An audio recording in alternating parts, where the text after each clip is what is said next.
You think your father's career will ultimately have an influence on where you go? Well, like I said before, I think, that really we've been raised the way we've been raised, and I think the way that most of my family thinks is that his goals and a lot of his ideals are really worth pursuing, and that's what my mother's been working on. Even at the risk of the tragic events of your father and your uncle?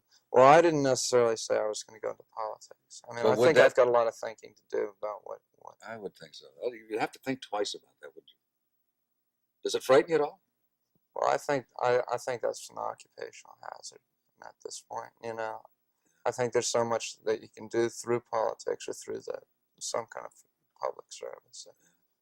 No, I'm not going to run for president, but I think somebody. Now, in 8 years, if you came back, would you have a different answer? In 4 years, I tend to doubt it. I really tend to doubt it. But I just think that there's so many ways that this country can straighten itself out, and we're not going about those ways. Cutting farm aid is not the appropriate thing. Cutting help for the homeless and help for the poor and welfare. Certain things can be done that really will mean big dollars to this country, and those things are not being done right now. You know, sitting here listening to this stuff, it seems to me you are dying to get to some public platform to superimpose those feelings upon the American awareness. Well, maybe so, but I'm not. I would like to have the feelings known and let somebody else do it, and it can be done. If the ball's carried correctly, it can be done. Yeah, but if you want something done right, do it yourself.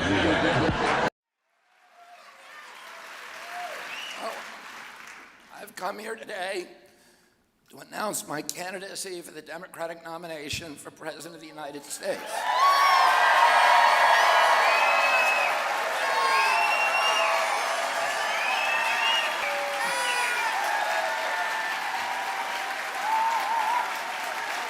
And my mission over the next 18 months of this campaign and throughout my presidency will be to end the corrupt merger of state and corporate power that is threatening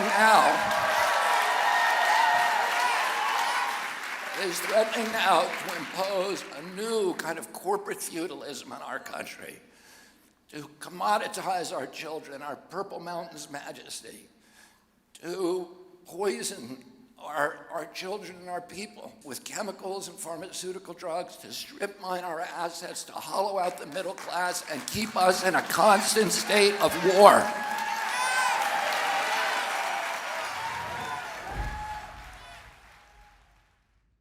In order to make America great and glorious again, I am tonight announcing my candidacy for President of the United States.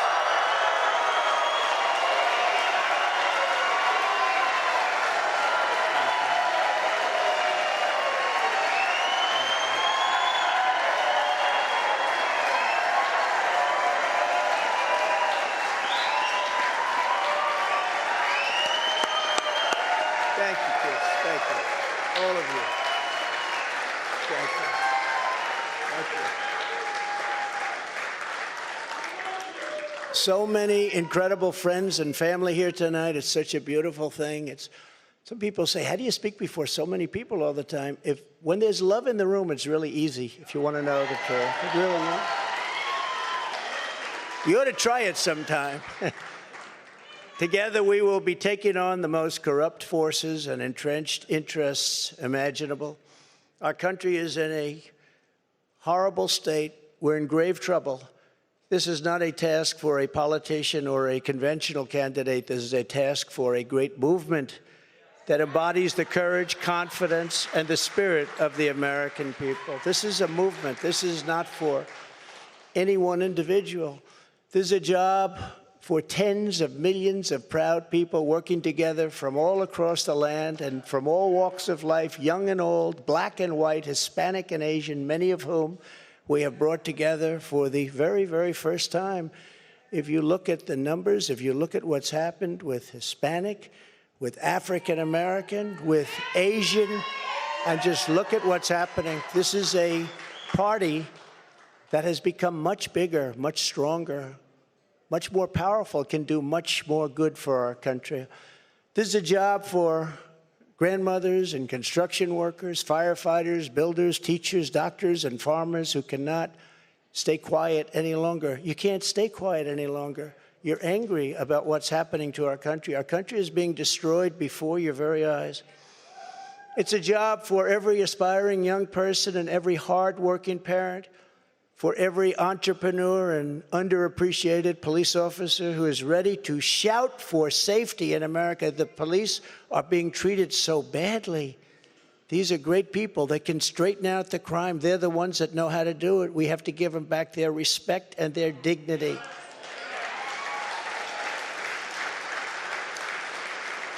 This will not be my campaign. This will be our campaign all together. A Rasmussen poll out this week shows Donald Trump with a 49% approval rating, compared to Joe Biden at 46%. 49% of voters polled have a favorable opinion of Robert Kennedy Jr., and 34% of Democrats say they think he could win their party's presidential nomination. What we need in the United States is not division. What we need in the United States is not hatred. What we need in the United States is not violence and lawlessness, but is love and wisdom and compassion toward one another. Every nation has a darker side, and the easiest thing for a politician to do is to appeal to our hatred and our anger and our bigotry and greed and xenophobia and all of the alchemies of demagoguery. My father and my uncle had a vision for America, a vision of racial harmony, of prosperity for all Americans, of peace in the world, and of honest government. Their lives were tragically cut short, and America took a different path. Yet the possibility they foresaw is still alive, the America that almost was and yet may be. I've been fighting corporate corruption my entire life, but I understand that today the problem is much larger than a few crooked individuals. The problem is a system that no longer serves the people, and a people who are so divided and so fearful that they are easily ruled. It's time to unlearn the reflexes of fear and blame and find ways to unify ourselves and turn our country around. I won't pretend to you that it will be easy, but I know what it will take. My father said it: love, wisdom, and compassion toward one another, and that's where we need to start. We will scale down the war machine and bring our resources home. We will rebuild our water systems, repair our roads, modernize our railroads, and clean up our environment. We will also clean up government and earn back the people's trust. We will end the secrecy, the censorship, and the surveillance. We will again be a fearless land of liberty. The cost of freedom is always high, but Americans have always paid it. We will face honestly the darker parts of our history, the genocide, the racism, not to shame or blame or punish, but to repair as best we can in a spirit of compassion and kindness toward all. I'm inviting all of you to join me to create an America that we can believe in and be proud of again. I'm Robert F. Kennedy Jr., and I'm running for President of the United States.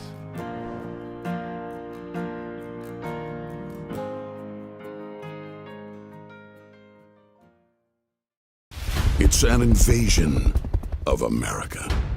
Streets flooded with poison, killing millions. Enemies and tyrants on opposite sides of the globe laugh at us. Wars threaten us. The threat of nuclear annihilation, once forgotten, is now real again. America's weakness has become their strength.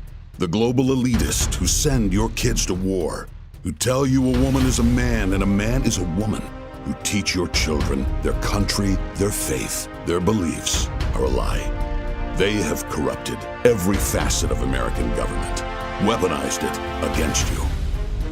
While they watch our cities burn and violent crime skyrocket, you and your families pay the price. Out of control inflation, an economy wrecked, a nation in decline. This is Joe Biden's America. Failing, weak. But one man, one movement can change all that for us. Put America, the middle class, first. And put the globalists, the elitist, and the corrupt in their place. Bring back pride and the American dream. to let the world know, don't mess with us. One man focused on the true owners of this great land. One movement focused on the true priorities. Make America great for us again. I'm just not sure I want to run against anybody else. I sort of like this one. And by the way, we're leading him by a lot. But just think. Well, joining us to share her thoughts is former Arizona gubernatorial candidate, former broadcaster Kari Lake. She's just written and released her first book out this week, Unafraid, Just Getting Started. Kari, it's good to talk with you. Steve Bannon said this week that Robert Kennedy Jr. would be an excellent choice as Donald Trump's vice presidential candidate. So what are your thoughts on that? Go with a Democrat? Well, I think it's funny, it shows that we're almost beyond Democrat versus Republican. We are now communism and globalism versus Americanism. And I've been hearing the, fake news media attacking Robert Kennedy Jr., calling him a MAGA Democrat. I mean, they just don't want outsiders in the political machine. They don't want outsiders coming into the swamp and draining the swamp, whether they be outsiders who are Democrats or outsiders who are Republican. They want just the pre-approved, controllable, easily blackmailed, easily bribed people like Joe Biden and the whole swamp system down there. I think Robert F. Kennedy has done amazing things. His book is incredible, exposing Dr. Fauci and the fraud that he is. And I think he's an incredible man. I don't believe in a lot of what he espouses. I think ideologically, politically, we have many differences. And I think that he and President Trump probably do as well. But I do believe that President Trump most likely respects RFK Jr., and vice versa. Well, that's because he's a anti-deep state. Here's a question for you. Just how far are the radical left and inside the Beltway bandits willing to go to stop him? We all know they hate him for winning the fight to protect life, for exposing their deep state, for draining their precious swamp. And they already know he'll crush Biden. So like a pack of rabid wolves, they attack. So let's impeach him. Let's get tainted radical left prosecutors to charge him. Let's conspire with Hillary and the FBI with fake stories about him. All to distract from Biden's incompetence, weakness, and money-grabbing corruption. But here's the thing, he'll never blink. That's called having the courage of your convictions. And it's why he's our president. I'm Donald J. Trump, and I approve this message.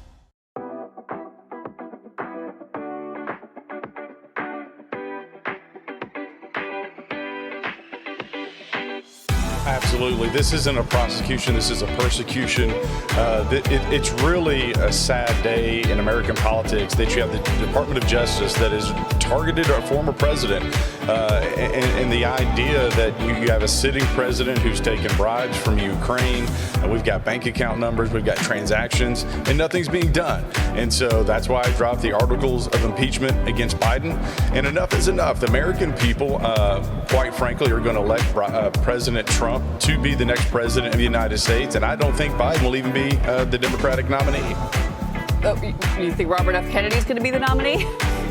Well, we'll see. I think the vultures are circling, if you will. I think you see a lot of Democrats not saying anything to defend Biden, and I think that's an indicator that they're waiting for the next shoe to drop, and he will not be the nominee. This is going to be Trump. This is Trump's primary to win. This is Trump's general election to win, and the latest polling data shows that.